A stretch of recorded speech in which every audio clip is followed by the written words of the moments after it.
Today, we're diving into a really significant shift in U.S. homelessness policy. We're talking about a move by the Trump administration away from the long-standing practice of providing unconditional housing and toward a model that actually attaches requirements to getting aid. Now, this isn't just some small tweak in the rules. It's a fundamental debate about the best way to help people get back on their feet. So let's just start with a number, 170,000. That's the number of people who could be at risk of losing their housing because of this policy shift. And as we go through this, we're going to break down exactly how we get to a number that big. At its very core, this new policy is a pivot, a big one, away from a model that's been dominant for years, known as housing first. And you'll see this represents a complete philosophical overhaul, not just some minor adjustment to the system. And here's the biggest change, the real heart of it, the introduction of requirements. The new priority is what's called transitional housing, but it comes with conditions. Suddenly, getting help could depend on things like holding a job or getting treatment for addiction. This is a massive departure from the old way of doing things. Now, to really understand just how significant this all is, we need to take a quick look at what's being left behind. So let's break down that housing first model. You know, the main idea of housing first is actually pretty simple. No preconditions. The whole philosophy is that having a stable, permanent home is the essential foundation you need first. The thinking is, only then can a person really start to effectively tackle other big challenges, like finding a job, dealing with health issues, or overcoming addiction. So, why the pivot? What was the administration's reasoning for such a dramatic change? Well, they framed it as a new path forward. Let's dig into their side of the argument. This quote right here from the housing secretary at the time, Scott Turner, really sums up the administration's critique. Their argument was that just giving someone a house with no strings attached doesn't actually address the root causes.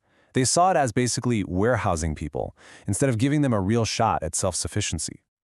So here's how they plan to put that vision into action. The focus shifts to transitional housing and encouraging self-sufficiency.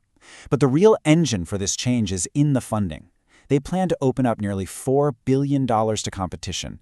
And, this is critical, they wanted to end the automatic funding renewals for most of the projects already in place. And this quote explains the intent even more clearly.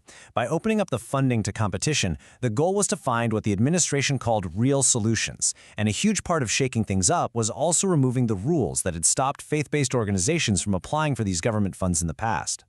To build on that point, this perspective from the White House Faith Office gives us even more of the rationale. The argument here is that these faith-based groups can offer a more holistic kind of care, something that addresses not just the immediate need for shelter, but also a person's long-term mental, emotional, and even spiritual well-being. Okay, so let's just put these two competing philosophies side by side for a second. With housing first, the primary goal is stable, permanent housing. With the new policy, it's promoting self-sufficiency. The requirements go from none at all to things like employment and addiction treatment. The type of housing shifts from permanent to transitional, and it's all driven by a funding model that gets rid of auto-renewals in favor of competitive grants. It's a total flip. Of course, with any major policy change like this, there's going to be a lot of debate about the potential consequences.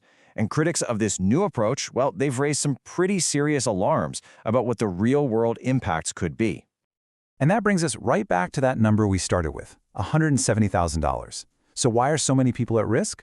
Well, it's because all those existing Housing First programs now have to compete for their funding under a whole new set of rules. That government support they counted on is just not guaranteed anymore. And here is the really stark warning from the National Alliance to End Homelessness. Their position is crystal clear. They believe this new policy won't just fail to solve the problem, they think it will actively make it worse. So, when you strip away all the policy jargon, all the details about grants, you start to realize something. This isn't just some bureaucratic debate happening in an office somewhere. It's a debate about a much larger, more fundamental question. What we're really witnessing here is a clash between two core ideas. Is a permanent, stable home the foundation that makes recovery possible, or are recovery and self-sufficiency the things you have to achieve first to earn that stability?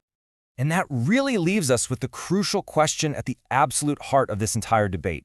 Is stable housing a fundamental right that enables recovery, or is it a reward for achieving self-sufficiency? How you answer that one question? Well, it changes everything.